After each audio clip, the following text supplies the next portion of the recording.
hopefully you checked out my last video on how to use Photoshop to color an Air Max 95 trainer. I have left a link to that video in the description below. Now that video provided the template with the layer selections already done for you. In this video, I will show you how to mask and create your own using any white trainer image you can find.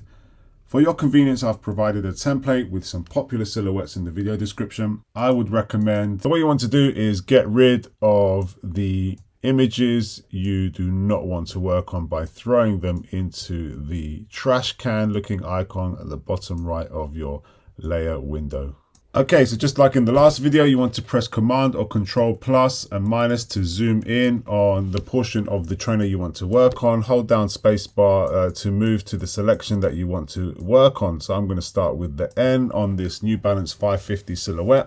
Now there's a handy tool, which is the fourth icon down, and that is called Quick Selection Tool. I would recommend using that sparingly. On a white silhouette, Photoshop might get confused with the area that you want to select. I'm going to press Ctrl D.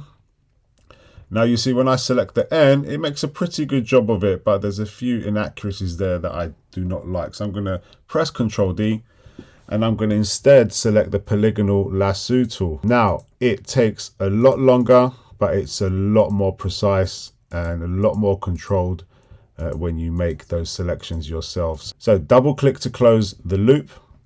Then you need to press on create a new layer. Now I would double click, get into the habit of naming your layers. So I would say N logo, return. Now, just as I showed you in the last video, you can go to edit, fill it with a solid color. So let's make that a nice purple.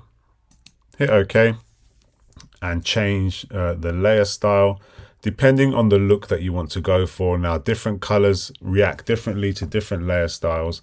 I quite like darken, quite like multiply too, but get into the habit of pressing Ctrl 0 to step back, Ctrl D to deselect.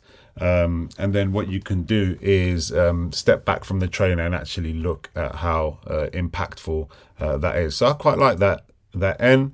But another top tip that I showed you in the last one, if you press Ctrl U, you can very quickly change the hue and fine tune it until you get that the colorway that you want. So try that yourself. So you can use my attached template and use any one of those white trainers that I've provided for you, or find your own and copy the methods that I've shown you in this video.